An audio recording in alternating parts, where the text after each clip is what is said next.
ونؤمن به ونتوكل عليه ونعوذ بالله من شرور أنفسنا ومن سيئات أعمالنا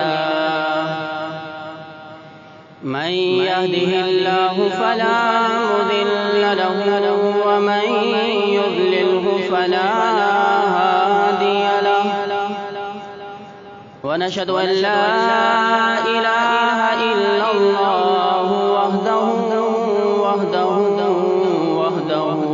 لا شريك له ونشهد أن سيدنا وسندنا وشفيعنا ومولانا محمدا عبده ورسوله قال الله تبارك وتعالى في القرآن المجيد والفرقان الحميد لن ينال الله لحومها ولا دماؤها ولكن يناله التقوى منكم وقال في مقام آخر فلما بلغ معه السعي قال يا بني إني أرى في المنام أني أذبحك فانظر ماذا ترى قال يا أبت افعل ما تؤمر ستجدني إن شاء الله من الصابرين فلما أسلموا وتله للجبين وناديناه أن يا إبراهيم وقال رسول الله صلى الله عليه وسلم من وجد سعة ولم يضحي فلا يحضر مصلانا صدق الله العظيم وصدق رسوله النبي الكريم ونحن على ذلك لمن الشاهدين والشاكرين والحمد لله رب العالمين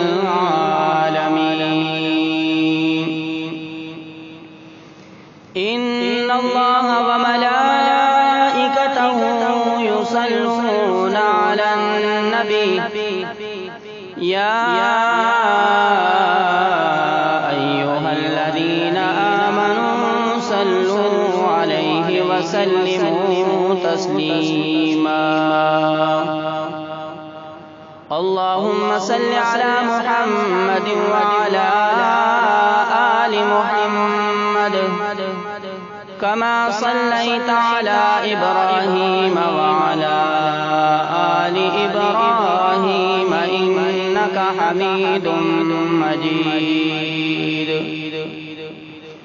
اللهم بارك على محمد وعلى آل محمد كما باركت على إبراهيم وعلى آل إبراهيم إنك حميد مجيد بلغ العلا بكماله كشف الدجى بجماله حسنت جميع خصاله صلوا عليه وآله يا رب صل وسلم دائما أبدا على حبيبك خير الخلق كلهم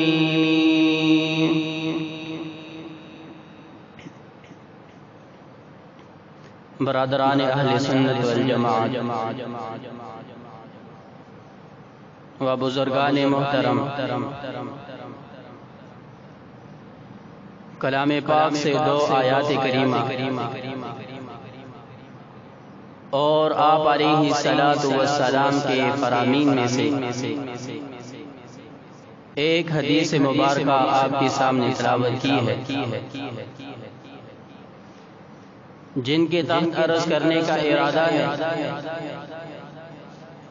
اللہ تبارک و تعالی سے توفیق کی التجا ہے کہ اللہ تعالی مجھے حق سچ بیان کرنے اور ہم سب کو اس پر عمل کرنے کی توفیق عطا فرمائے۔ پہلی آیت کریمہ جو آپ کے سامنے تلاوت کی ہے، اس آیت کریمہ میں اللہ تبارک و تعالی نے فرمایا کہ لن ینال اللہ لحومها ولا دماؤها ولکن ینالہ التقوی منکم۔ جن جانوروں کی قربانی تم اللہ تعالی کی راہ میں کرتے ہو، ان جانوروں کا نہ تو گوشت اللہ تعالی کو پہنچتا ہے اور نہ ہی ان جانوروں کا خون اللہ تعالی کو پہنچتا ہے، وَلَٰكِن يَنَالُهُ التَّقْوَىٰ مِنكُمْ، لیکن اس قربانی سے اللہ تعالیٰ کو تمہاری طرف سے کیا چیز پہنچتی ہے؟ فرمایا کہ وہ تقویٰ ہے کہ جس تقوی کی بنیاد پر تم اللہ تعالیٰ کی راہ میں قربانی کرتے ہو، اللہ تعالیٰ اس تقوی کو دیکھتے ہیں اور اس تقوی کی بنیاد پر اللہ تعالیٰ اس قربانی کو قبول کرتے ہیں۔ آگے اللہ تعالیٰ نے فرمایا کہ كَذَلِكَ سَخَّرَهَا لَكُمْ لِتُكَبِّرُوا اللَّهَ عَلَىٰ مَا هَدَاكُمْ، اسی طرح اللہ تعالیٰ نے ان جانوروں کو تمہارے لیے مسخر کر دیا ہے تاکہ قربانی کے ایام میں تم ان پر اللہ تعالیٰ کا نام بلند کرو۔ حالانکہ یہ جانور یہ قوت میں، طاقت میں انسان سے کئی گنا زیادہ ہیں، لیکن ان کو مسخر کس ذات نے کیا ہے؟ فرمایا کہ ان جانوروں کو كَذَلِكَ سَخَّرَهَا لَكُمْ، ہم نے ان جانوروں کو تمہارے مسخر کیا ہے۔ اگر یہ ان جانوروں کو ہم مسخر نہ کرتے تو ان کو قابو کرنا تمہارے بس کی بات نہیں۔ اور دوسری آیت کریمہ جو آپ کے سامنے تلاوت کی ہے، اس آیت کریمہ میں اللہ تعالی نے فرمایا کہ فَبَشَّرْنَاهُ بِغُلَامٍ حَلِيمٍ فَلَمَّا بَلَغَ مَعَهُ السَّعْيَ قَالَ يَا بُنَيَّ إِنِّي أَرَىٰ فِي الْمَنَامِ أَنِّي أَذْبَحُكَ فَانظُرْ مَاذَا تَرَىٰ۔ ہم نے حضرت ابراہیم علیہ السلام کو ایک لڑکے کی، ایک بچے کی خوشخبری دی۔ پھر جب وہ بچہ دوڑنے پھرنے کے قابل ہوا تو ہم نے حضرت ابراہیم علیہ السلام کو حکم دیا کہ آپ اپنے بیٹے کو اللہ تعالیٰ کی راہ میں قربان کریں۔ تو حضرت ابراہیم علیہ السلام نے اپنے بیٹے سے پوچھا تو بیٹے نے یہ کہا ستجدنی انشاءاللہ من الصابرین، آپ کو اللہ تعالیٰ نے جو حکم دیا ہے آپ وہ کر گزریے، آپ انشاءاللہ مجھے صبر کرنے والوں میں پائیں گے۔ اب اس آیت کریمہ میں اللہ تعالیٰ نے ایک اہم فریضہ کی طرف اشارہ فرمایا ہے اور اس فریضے کو فریضہ قربانی کہا جاتا ہے۔ لیکن فریضہ قربانی یہ حضرت ابراہیم علیہ السلام سے اس کی ابتدا ہوئی،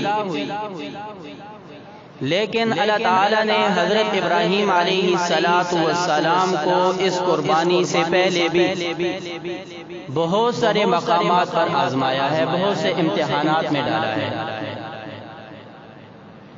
پہلے سپارے میں اللہ تعالیٰ نے فرمایا کہ وَإِذِ ابْتَلَىٰ إِبْرَاهِيمَ رَبُّهُ بِكَلِمَاتٍ فَأَتَمَّهُنَّ قَالَ إِنِّي جَاعِلُكَ لِلنَّاسِ إِمَامًا، کہ اللہ تعالیٰ نے حضرت ابراہیم علیہ السلام کو امتحانات میں ڈالا، آزمائشوں میں ڈالا، لیکن جب حضرت ابراہیم علیہ السلام ان امتحانات میں، ان آزمائشوں میں کامیاب ہوئے تو اللہ تعالیٰ نے حضرت ابراہیم علیہ السلام کو کیا صلہ دیا، کیا انعام دیا؟ فرمایا کہ انی جاعلک للناس اماما، ہم آپ کو تمام دنیا کی پیشوائی عطا کریں گے، آپ کو امامت عطا کریں گے۔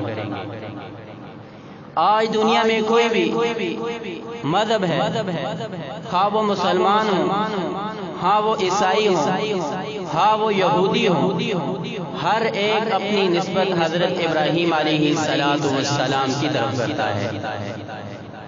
یہودی یہ کہا کرتے تھے کہ حضرت ابراہیم علیہ السلام یہودی تھے، مشرک یہ کہا کرتے تھے کہ حضرت ابراہیم علیہ السلام مشرک تھے، لیکن ان سب کا رد اللہ تعالیٰ نے قرآن میں فرمایا کہ ما کان ابراہیم یہودیا ولا نصرانیا ولکن کان حنیفا مسلما، کہ حضرت ابراہیم علیہ السلام نہ یہودی تھے نہ نصرانی تھے اور نہ ہی وہ مشرک تھے، بلکہ ولکن کان حنیفا مسلما، وہ مسلم تھے، مومن مسلمان تھے۔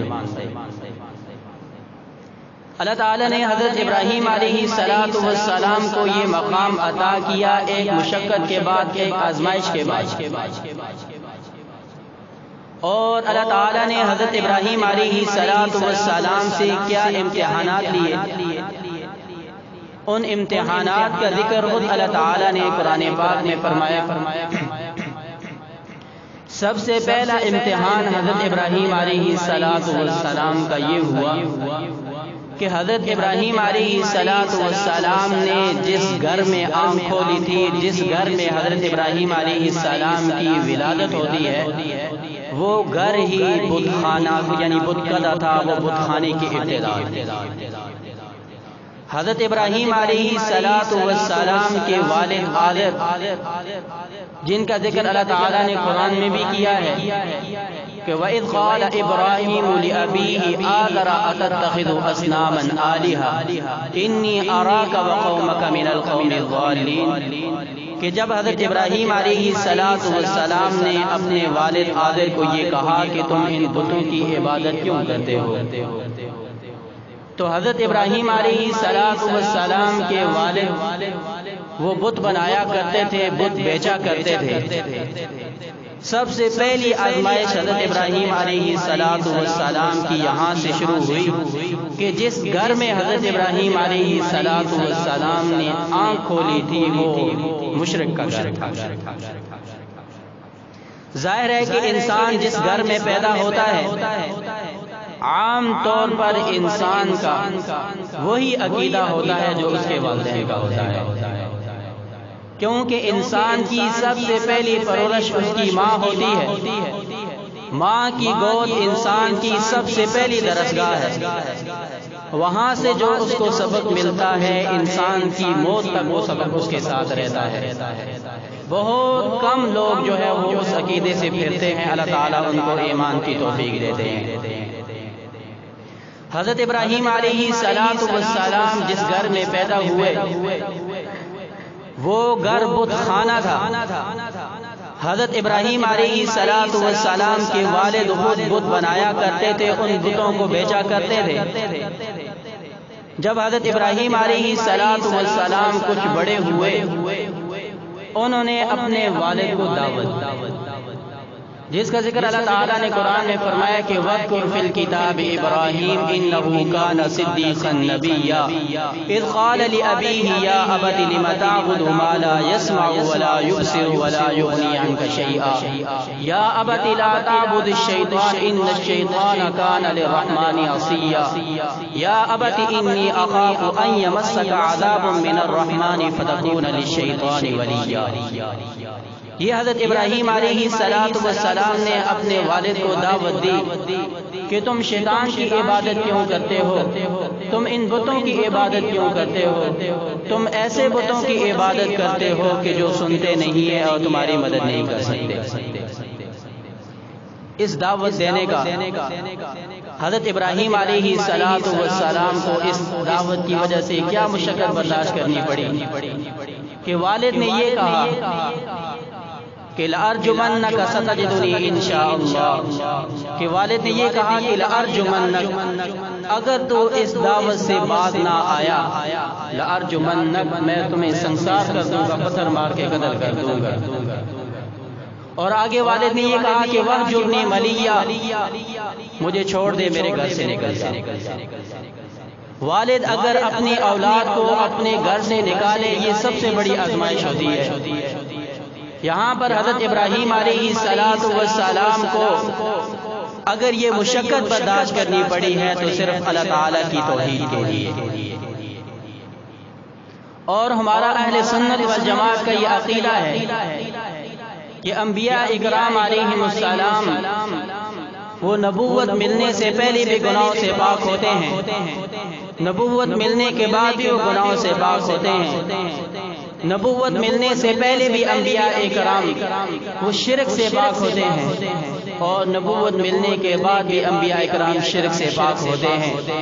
حضرت ابراہیم علیہ السلام نے اگرچہ مشرک گھرانے میں آنکھ کھولی تھی، لیکن اس کے باوجود حضرت ابراہیم علیہ السلام نے کبھی کسی بت کو سجدہ نہیں کیا، اس کے سامنے جھکے نہیں ہیں۔ تو پہلی مشقت حضرت ابراہیم علیہ السلام کی، پہلا امتحان حضرت ابراہیم علیہ السلام کا یہ تھا کہ ان کو اپنے گھر سے ہاتھ دھونے پڑے، ان کے والد نے ان کو گھر سے نکال دیا صرف اس توحید کے لیے۔ پھر جب حضرت ابراہیم علیہ السلام کچھ بڑے ہوئے، پھر ان کا مقابلہ حاکم وقت کے ساتھ ہوا۔ اس وقت کے بادشاہ کے ساتھ حضرت ابراہیم علیہ السلام کا مقابلہ ہوا، اور حاکم وقت کے ساتھ ٹکر لینا یہ کوئی آسان کام نہیں ہوتا۔ آج کوئی یہاں کھڑا ہو جائے اور یہ کہے کہ میں ملک کے وزیر اعظم کے خلاف یا بڑی فوجوں کے خلاف کھڑا ہو جاؤں، تو یہ اتنا آسان کام نہیں ہوتا کہ حضرت ابراہیم علیہ السلام نے حاکم وقت کے ساتھ ٹکر لی۔ نمرود کے ساتھ مقابلہ ہوتا ہے۔ مقابلے کی صورت یہ تھی کہ حضرت ابراہیم علیہ السلام کو نمرود نے بلایا، اور نمرود نے یہ کہا کہ تمہارا رب کون ہے؟ حضرت ابراہیم علیہ السلام نے جواب میں فرمایا کہ ربی یحیی و یمیت، میرا رب وہ ہے کہ یحیی و یمیت، جو زندہ بھی کرتا ہے اور موت بھی دیتا ہے۔ حالانکہ ایک کافر اور ایک مشرک بادشاہ کے سامنے کلمہ حق بلند کرنا یہ سب سے بڑا جہاد ہے، اور یہ اتنا آسان کام نہیں ہوتا۔ بادشاہ وقت کے سامنے، فرعون کے سامنے اگر کوئی آدمی کلمہ حق بلند کرتا ہے، یہ وہی آدمی کلمہ حق بلند کر سکتا ہے کہ جو اپنی جان کو اپنی ہتھیلی پر لے۔ تو اس وقت نمرود نے یہ پوچھا تمہارا رب کون ہے؟ تو حضرت ابراہیم علیہ السلام نے فرمایا کہ یحیی و یمیت، میرا رب وہ ہے کہ جو زندہ کرتا ہے اور موت دیتا ہے۔ جواب میں نمرود نے یہ کہا کہ انا احیی و امیت، میں بھی تو زندہ کرتا ہوں، میں بھی موت دیتا ہوں۔ ایک شخص اس کو موت کی سزا ہونی تھی، اس کو اس نے آزاد کر دیا، کہا تم آزاد ہو۔ اور ایک عام آدمی اس کو پکڑ کے لایا اور اس کو پھانسی دے دی، کہا یہ دیکھو، جس کو موت کی سزا ہونی تھی اس کو میں نے چھوڑ دیا، اور جس کو سزا نہیں تھی اس کو میں نے پھانسی دے دی۔ میں بھی تو زندہ کرتا ہوں، میں بھی تو مردہ کرتا ہوں، میں بھی موت دیتا ہوں۔ حضرت ابراہیم علیہ السلام نے جواب میں فرمایا کہ میرا رب وہ ہے کہ یاتی بالشمس من المشرق فأتی بہا من المغرب، میرا رب مشرق سے سورج طلوع کرتا ہے اور مغرب میں غروب کرتا ہے، تم کر کے دکھاؤ۔ جواب میں نمرود اس کا کیا حال ہوا؟ اللہ تعالیٰ نے قرآن میں فرمایا کہ فبہت الذی کفر، کفر حیران پریشان ہو، کیونکہ اس بات کا جواب نمرود کے پاس نہیں تھا۔ پھر حضرت ابراہیم علیہ السلام کے ساتھ مقابلے کی وجہ سے اللہ تعالیٰ نے نمرود کو ہلاک کیا، تباہ و برباد کیا، اور اپنی سب سے چھوٹی مخلوق مچھر کے ذریعے سے اللہ تعالیٰ نے وقت کے فرعون کو ہلاک کیا۔ جس طرح فرعون اپنے آپ کو خدا سمجھتا تھا، اسی طرح نمرود وہ بھی اپنے آپ کو خدا سمجھتا تھا۔ اس خدا کو جو اپنے آپ کو خدا سمجھتا تھا، اس فرعون کو اللہ تعالیٰ نے پانی کے ذریعے سے غرق کیا، اور اس نمرود کو اللہ تعالیٰ نے اپنی سب سے چھوٹی مخلوق مچھر کے ذریعے سے تباہ کیا۔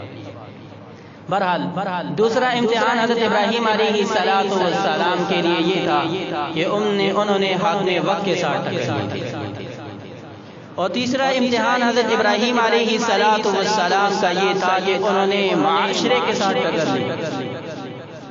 آج اگر سارا معاشرہ خلاف ہو، اس کے خلاف بات کرنا آسان کام نہیں ہوتا۔ آدمی جہاں باہر نکلتا ہے لوگ باتیں کرتے ہیں، ان باتوں کو برداشت کرنا یہ آسان کام نہیں ہے، لوگوں سے ٹکر لینا آسان کام نہیں ہے۔ حضرت ابراہیم علیہ السلام نے سارے معاشرے کے ساتھ، اپنے والدین کے ساتھ، حق میں وقت کے ساتھ ٹکر لی۔ معاشرے کے ساتھ کیسے ٹکر لی؟ اس قوم کے اندر ایک میلہ ہوتا تھا، انہوں نے حضرت ابراہیم علیہ السلام کو یہ کہا کہ چلو میلے پہ چلتے ہیں۔ یاد رکھیے کہ یہ جو میلے کا نظام ہے یہ نمرود کے زمانے کا ہے۔ اس زمانے میں یہ میلے چلتے تھے، جس طرح کہ آج کل ہمارے ہاں میلے مشہور ہے، فلاں میلہ ہے، فلاں میلہ ہے۔ تو اسلام نے صرف 2 عیدوں کے 2 تہوار بنائے ہیں، تو یہ نظام میلوں کا نمرود کے وقت سے چلا آ رہا ہے۔ بہرحال قوم نے یہ کہا حضرت ابراہیم علیہ السلام کو کہ میلہ ہے، چلتے ہیں۔ تو حضرت ابراہیم علیہ السلام نے فرمایا کہ انی سقیم، میں چلنے کے لیے تیار نہیں، میرے جانے کی طبیعت نہیں ہے۔ جب قوم میلے پر گئی، حضرت ابراہیم علیہ السلام بت خانے میں داخل ہوتے ہیں اور تمام بتوں کو ٹکڑے ٹکڑے کر دیتے ہیں، صرف بڑے بت کو چھوڑ دیتے ہیں۔ اور جس کلاڑی سے انہوں نے بتوں کو ٹکڑے ٹکڑے کیا تھا، وہ کلاڑی اس بڑے بت کے کندھے پر رکھ دیتے ہیں۔ اور یہ ایک انداز تھا، بعض دفعہ بات سمجھانے کا ایک انداز ہوتا ہے، یہ ان کافروں کو، ان مشرکوں کو بات سمجھانے کا انداز تھا کہ تمہارے بت کچھ بھی نہیں کر سکتے۔ وہ انداز کیا تھا کہ جس وقت وہ قوم واپس آئی، انہوں نے یہ دیکھا کہ سارے بت ٹوٹے پڑے ہیں، صرف بڑا بت وہ سلامت ہے اور کلاڑی بھی اس کے کندھے پر ہے۔ تو انہوں نے حضرت ابراہیم علیہ السلام سے پوچھا کہ کیا آپ نے یہ کیا؟ تو حضرت ابراہیم علیہ السلام نے فرمایا کہ بل فعلہ کبیرہم ھذا فاسألوہم ان کانوا ینطقون، یہ بڑا بت تمہارا موجود ہے، اس سے پوچھو کہ کس نے کی، تاکہ ان کو پتہ لگے کہ یہ بت کچھ نہیں کر سکتے، یہ بت بول نہیں سکتے۔ تو جواب میں قوم نے یہ کہا کہ آپ کو پتہ ہے کہ یہ بت بول نہیں سکتے۔ پھر حضرت ابراہیم علیہ السلام نے فرمایا، پھر دعوت دی کہ کیا تم ایسے بتوں کی عبادت کرتے ہو ما لا یسمع ولا یبصر ولا یغنی عنک شیئا، جو نہ دیکھتے ہیں، نہ سنتے ہیں، نہ تمہیں کوئی نفع دے سکتے ہیں؟ کیا تم ایسے بتوں کی عبادت کرتے ہو؟ یہ انداز تھا حضرت ابراہیم علیہ السلام کی دعوت کا۔ اب اس کی وجہ سے حضرت ابراہیم علیہ السلام پر کیا مشقت آئی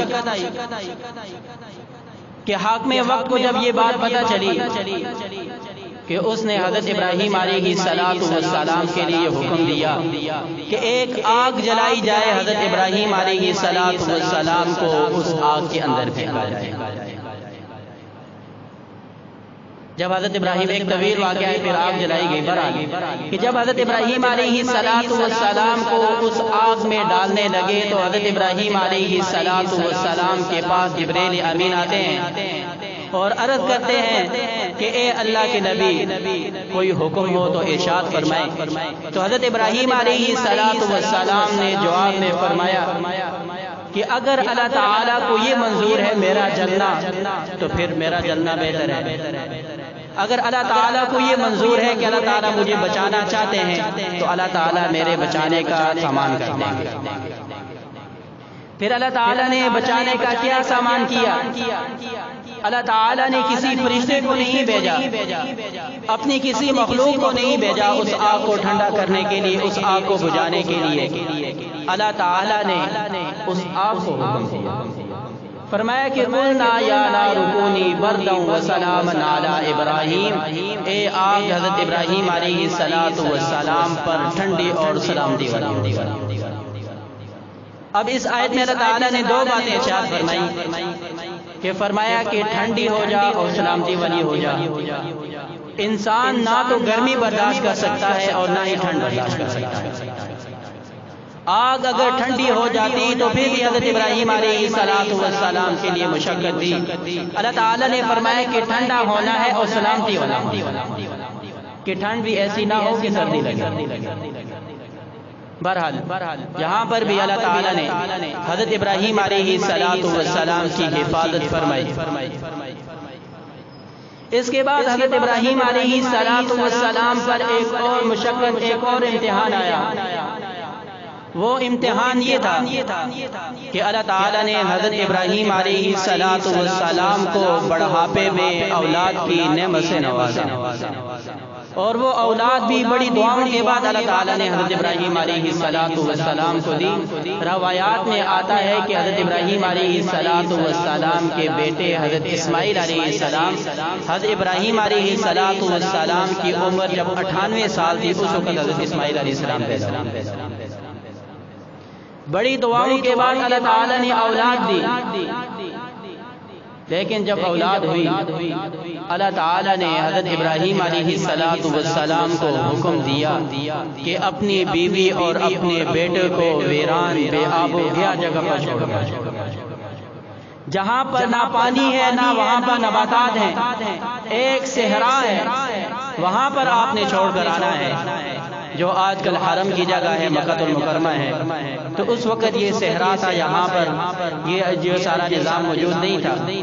تو حضرت ابراہیم علیہ السلام شام سے چلتے ہیں اور حرم میں پہنچتے ہیں، وہاں پر اپنی بیوی اور اپنے بیٹے کو چھوڑ کر چلے جاتے ہیں۔ یہ بھی امتحان ہے، کوئی کھانے کا انتظام نہیں، وہاں پر کوئی پانی کا انتظام نہیں، جیسے اللہ تعالیٰ نے حکم دیا ایسے وہاں پر کیا۔ بہرحال یہ بھی ایک مشقت تھی، وہاں اس مشقت سے بھی اللہ تعالیٰ نے حضرت ابراہیم علیہ السلام کو نکالا۔ اور کیسے نکالا کہ اللہ تعالیٰ نے یہ سارا حرم آباد کر دیا۔ اس وقت جو سارا حرم آباد ہے یا بیت اللہ کی تعمیر ہے، یہ حضرت ابراہیم علیہ السلام نے بیت اللہ کی تعمیر کی، حرم آباد ہوا، آب زمزم آیا، مینا کا نظام ہے، اور اسی طرح عرفات کا نظام ہے، اور اسی طرح صفا مروہ کے درمیان سعی ہے۔ یہ ساری حضرت ابراہیم علیہ السلام کی بیوی اور حضرت ابراہیم علیہ السلام کی یاد ہے۔ بہرحال اس کے بعد حضرت ابراہیم علیہ السلام پر سب سے بڑی آزمائش، سب سے بڑا امتحان اس وقت آیا کہ جب حضرت اسماعیل علیہ السلام دوڑنے پھرنے کے قابل ہوئے، کچھ بڑے ہوئے، اس وقت اللہ تعالیٰ نے حضرت ابراہیم علیہ السلام کو حکم دیا کہ ان کو اللہ تعالیٰ کی راہ میں قربان کریں۔ حضرت ابراہیم علیہ السلام، حضرت اسماعیل علیہ السلام، ان کی قربانی کا منظر اللہ تعالیٰ نے قرآن میں کھینچا ہے۔ فرمایا کہ فلما بلغ معه السعي قال يا بني إني أرى في المنام أني أذبحك فانظر ماذا ترى قال يا أبت افعل ما تؤمر ستجدني إن شاء الله من الصابرين۔ کہ جب حضرت اسماعیل علیہ السلام بلغ معه السعي، چلنے پھرنے کے قابل ہوئے، دوڑنے کے قابل ہوئے، جب اولاد تھوڑی سی بڑی ہو جاتی ہے، اپنے والد کی انگلی پکڑ کے جب وہ چلتی ہے، یا اسی طرح جب بچہ تھوڑا بڑا ہو جاتا ہے، والد چل رہا ہو، کبھی بھاگ کر آگے جاتا ہے، کبھی پیچھے ہوتا ہے، تو والد کو بڑا پیار آتا ہے۔ ایسی اولاد اپنے والدین کو بڑی پیاری ہوتی ہے۔ عین اس وقت اللہ تعالیٰ کا حکم آتا ہے کہ آپ اپنے بیٹے کو اللہ تعالیٰ کی راہ میں قربان کریں۔ پھر صرف حضرت ابراہیم علیہ السلام نے، جب حضرت ابراہیم علیہ السلام نے اپنے بیٹے حضرت اسماعیل علیہ السلام کے سامنے اس کا ذکر کیا، اسماعیل علیہ السلام نے یہ نہیں کہا کہ یہ تو ایک خواب کا معاملہ ہے، اس کے اندر کوئی چوں چرا انہوں نے نہیں کی، بلکہ حضرت اسماعیل علیہ السلام نے جواب میں عرض کیا یا ابت افعل ما تؤمر ستجدنی انشاءاللہ من الصابرین، اے میرے پیارے والد جو اللہ تعالیٰ کا حکم ہے آپ کر گزریے، انشاءاللہ من الصابرین، اللہ تعالیٰ نے چاہا تمہیں صبر کرے۔ جو جذبہ والد کا تھا وہی جذبہ بیٹے کا بھی۔ بہرحال حضرت ابراہیم علیہ السلام حضرت اسماعیل علیہ السلام دونوں تیار ہوتے ہیں، قربانی کے لیے جا رہے ہیں۔ شیطان نے رستے میں روکنے کی کوشش کی، حضرت ابراہیم علیہ السلام نے ان کو کنکریاں ماری، جس طرح کہ وہاں پر جمرہ عقبہ اولا اور ثانیہ وغیرہ 3 جمرات بنے ہوئے ہیں، حاجی لوگ وہاں پر جا کر کنکریاں مارتے ہیں۔ یہ بھی حضرت ابراہیم علیہ السلام کی یاد ہے۔ بہرحال تفصیل واقعہ ہے، اختصار کرتا ہوں کہ حضرت ابراہیم علیہ السلام نے جب حضرت اسماعیل علیہ السلام کو لٹایا، فلما اسلم وتلہ للجبین، حضرت ابراہیم علیہ السلام نے حضرت اسماعیل علیہ السلام کو لٹایا پیشانی کے بل۔ چھری چلائی، چھری نہیں چلی، حالانکہ ادھر آگ میں حضرت ابراہیم علیہ السلام کو ڈالا گیا، آگ میں نہیں جلایا۔ ادھر چھری چلائی گی لیکن چھری نہیں چلی، کس کا حکم چلا ہے؟ یہ صرف ایک خدا کا حکم چلا ہے۔ حضرت ابراہیم علیہ السلام بھی چاہتے تھے چھری چل جائے، حضرت اسماعیل علیہ السلام بھی قربان ہونے کے لیے تیار ہیں، لیکن چھری نہیں چل رہی۔ چھری کے اندر سے کاٹنے کی طاقت اگر کسی نے کھینچی ہے، اس کو ختم کیا ہے، تو صرف وہ ایک خدا ہے۔ بہرحال جب دونوں تیار ہو گئے، جواب میں اللہ تعالیٰ نے فرمایا کہ وَنَادَيْنَاهُ أَن يَا إِبْرَاهِيمُ قَدْ صَدَّقْتَ الرُّؤْيَا إِنَّا كَذَلِكَ نَجْزِي الْمُحْسِنِينَ، اے ابراہیم علیہ السلام، آپ نے اپنے وعدے کو سچ کر دکھایا اور اس کے بدلے میں ہم نے فدیہ تمہیں دیا ہے، اور وہ اللہ تعالیٰ نے جنت سے بھیجا۔ جب حضرت ابراہیم علیہ السلام نے حضرت اسماعیل علیہ السلام کو قربان کرنے کے لیے تیار ہوئے، تو اس وقت اللہ تعالیٰ نے اپنے فرشتوں کے سامنے یہ کہا کہ یہ ہے وہ انسان کہ جس کے بارے میں تم یہ کہا کرتے تھے کہ تم ایسے انسان کو پیدا کر رہے ہو کہ جو اس زمین کے اندر خون بہائے گا۔ وَإِذْ قَالَ رَبُّكَ لِلْمَلَائِكَةِ إِنِّي جَاعِلٌ فِي الْأَرْضِ خَلِيفَةً قَالُوا أَتَجْعَلُ فِيهَا مَن يُفْسِدُ فِيهَا وَيَسْفِكُ الدِّمَاءَ، کہ جس وقت اللہ تعالیٰ نے حضرت آدم علیہ السلام کو پیدا کرنا چاہا، حضرت آدم علیہ السلام کو جب پیدا کرنا چاہا تو اس وقت فرشتوں نے یہ کہا کہ آپ اپنا ایسا خلیفہ پیدا کرنے لگے ہیں کہ وَيَسْفِكُ الدِّمَاءَ، کہ جو اس زمین کے اندر فساد کرے گا، خون بہائے گا۔ تو اللہ تعالیٰ نے فرشتوں کے سامنے فخر کیا کہ تم انسان کے بارے میں یہ کہتے تھے کہ یہ زمین کے اندر فساد کرے گا، یہ زمین کے اندر خون بہائے گا، آج میرے ابراہیم اور میرے اسماعیل کو ذبح۔ تو حضرت ابراہیم علیہ السلام سے کسی نے پوچھا تھا کہ آپ کو اللہ تعالیٰ نے اپنا خلیل کیوں بنایا؟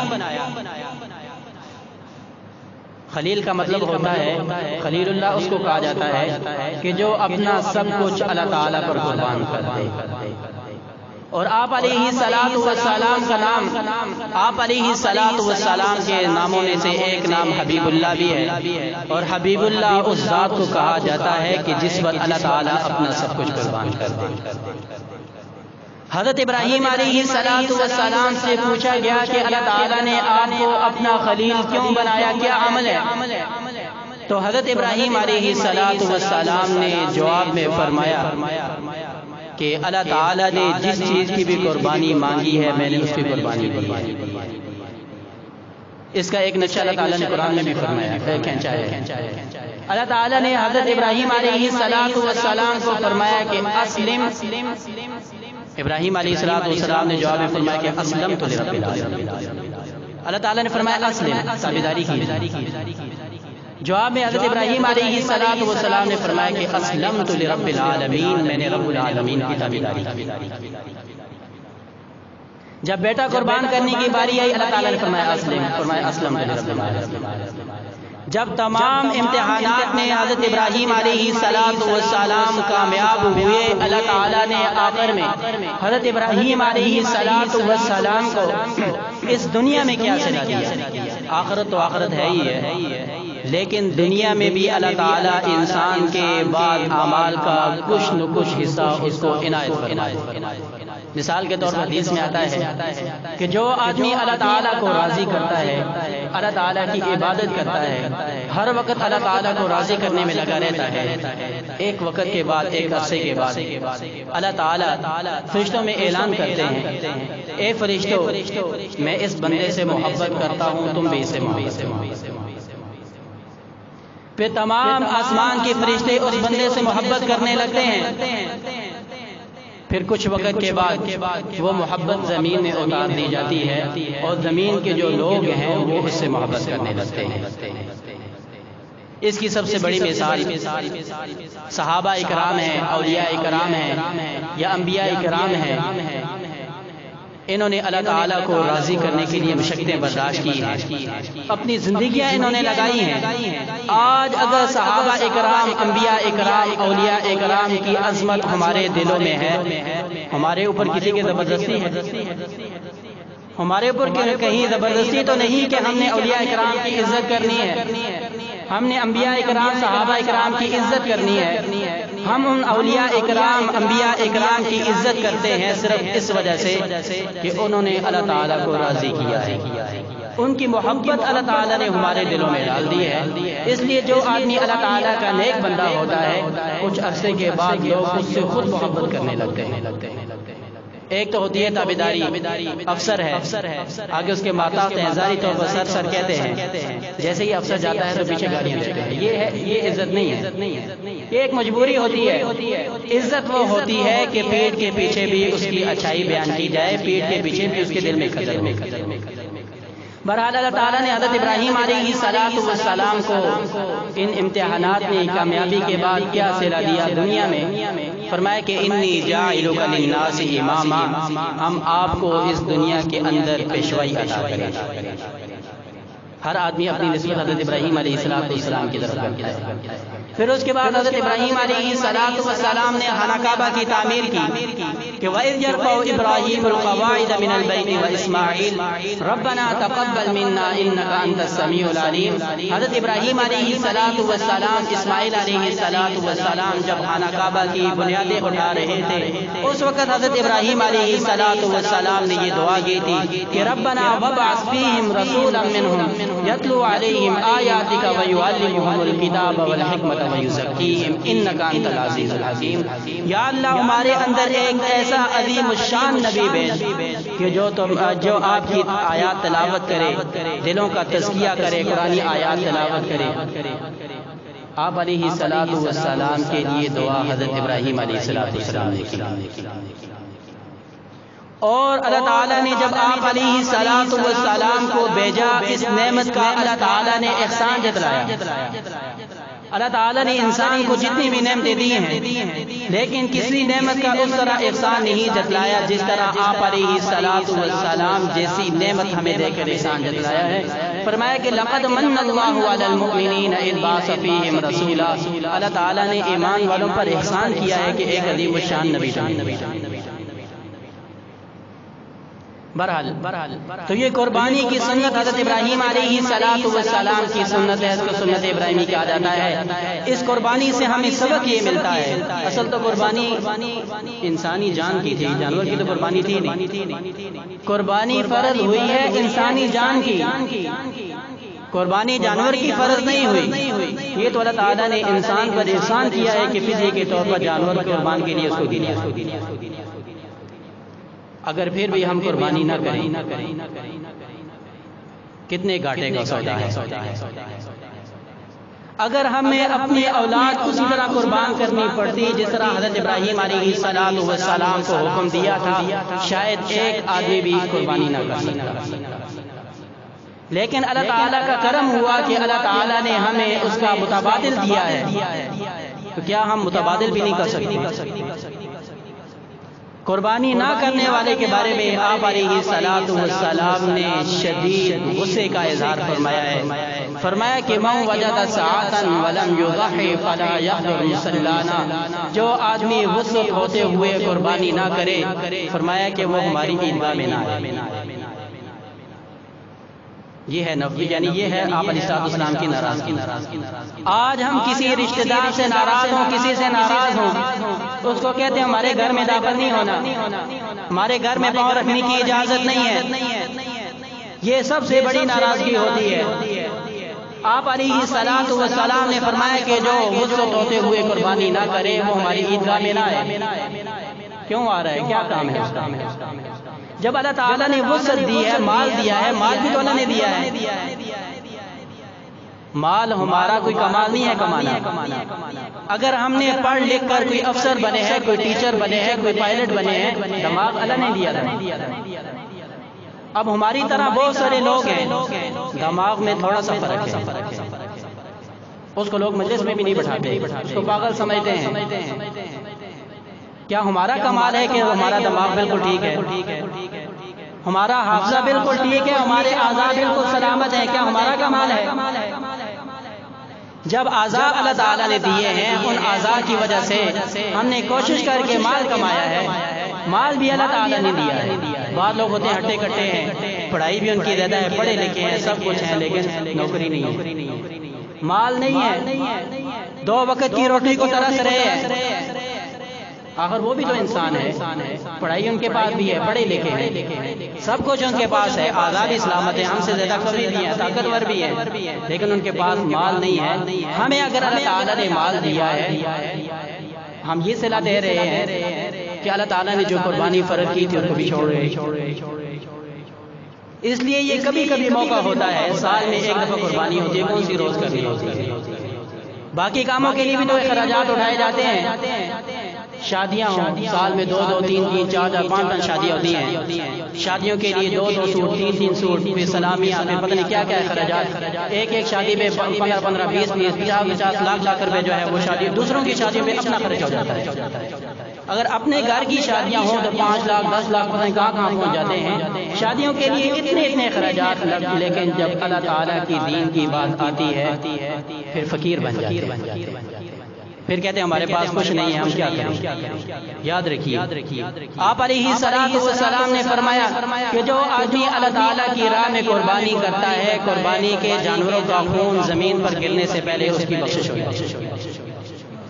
آج اگر ہم 15-20 ہزار روپیہ لگا کے قربانی کر لیں، ہماری بخشش ہو جائے، ہمیں کیا چاہیے. لیکن افسوس ہے لوگ قربانی کے جانور لے کر بیچ دیتے ہیں. وسعت ہوتے ہوئے جانور قربان نہیں کرتے، قربانی نہیں کرتے. آخر وہ کس دن کے انتظار میں ہیں؟ اور کون سا وقت آئے گا کہ جب وہ اپنی بخشش کروائیں گے؟ رمضان آئے گا، رمضان میں نہ نمازیں پڑھیں گے، نہ تراویح پڑھیں گے، نہ قرآن کی تلاوت کریں گے. جب قربانی کے دن آئیں گے قربانی نہیں کریں گے، باقی ایام میں نمازیں نہیں پڑھیں گے، روزے نہیں رکھیں گے. آخر کس لیے آئے؟ کیا مقصد ہے دنیا میں؟ ان لوگوں سے پوچھیے جو قبروں میں پڑے ہوئے، وہ کہتے ہیں کاش ہمیں ایک گھڑی مل جائے، ہم دنیا میں اللہ تعالیٰ کی عبادت کر لیں. ایک سبحان اللہ پڑھنے کو لوگ ترس رہے ہیں، لیکن ہمارے پاس وسعت ہے، گنجائش ہے. عید کے سوٹ بھی سب نے 2 3 سلائے ہیں، سب کچھ ہے، لیکن قربانی نہیں. یاد رکھیے جو آدمی صاحب نصاب ہے اس پر قربانی ہے. اور صاحب نصاب آدمی وہ ہے کہ جس کے پاس 52.5 تولہ چاندی کی مقدار ہو یا اس کے مقدر اس کے پاس نقدی موجود.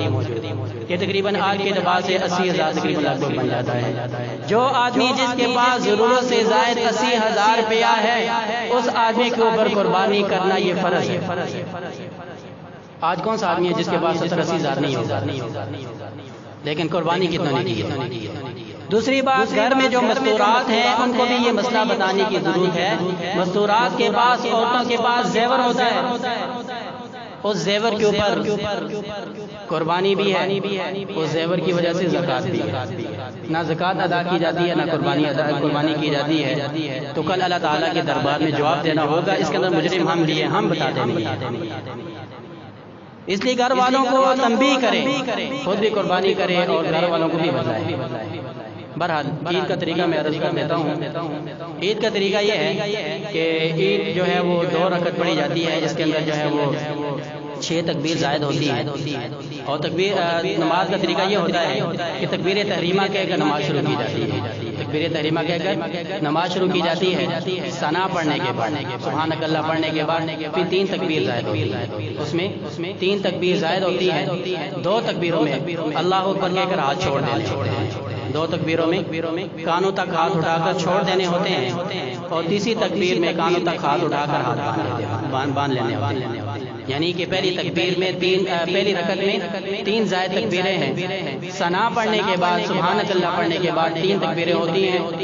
2 تکبیروں میں کانوں تک ہاتھ اٹھا کر ہاتھ چھوڑ دینے ہیں، اور تیسری تکبیر میں کانوں تک ہاتھ اٹھا کر ہاتھ باندھ لینے ہیں۔ پھر اس کے بعد سورۃ الفاتحہ پڑھی جاتی ہے، پھر اس کے بعد سورت پڑھی جاتی ہے، ایک رکعت مکمل۔ پھر دوسری رکعت میں سورۃ الفاتحہ اور سورت پڑھنے کے بعد پھر جو ہے وہ 4 تکبیریں ہوتی ہیں، جس میں سے 3 زائد تکبیریں ہوتی ہیں اور 1 رکوع کی تکبیر ہوتی ہے۔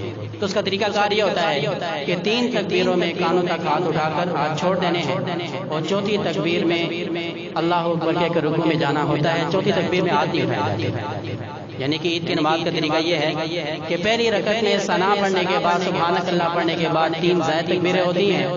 پہلی 2 تکبیروں میں ہاتھ کانوں تک اٹھا کر ہاتھ بالکل چھوڑ دینے ہوتے ہیں، اور تیسری تکبیر میں ہاتھ کانوں تک اٹھا کر ہاتھ باندھ لینے ہوتے ہیں۔ پھر اس کے بعد سورۃ الفاتحہ اور سورت پڑھ کر پہلی رکعت مکمل کی جاتی ہے، اور دوسری رکعت میں سورۃ الفاتحہ اور سورت پڑھنے کے بعد 4 تکبیریں ہوتی ہیں، 3 زائد تکبیریں اور 1 رکوع کی تکبیر ہوتی ہے۔ 3 زائد تکبیروں میں یہ کیا جاتا ہے کہ ہاتھ جو ہے وہ کانوں تک اٹھا کر ہاتھ چھوڑ دینے ہوتے ہیں، اور چوتھی تکبیر میں اللہ اکبر کہہ کر رکوع میں جانا ہوتا ہے۔ چوتھی تکبیر میں ہاتھ نہیں اٹھائے جاتے۔ پھر اس کی نماز کے بعد خطبہ ہوتا ہے، پھر دعا ہوتی ہے۔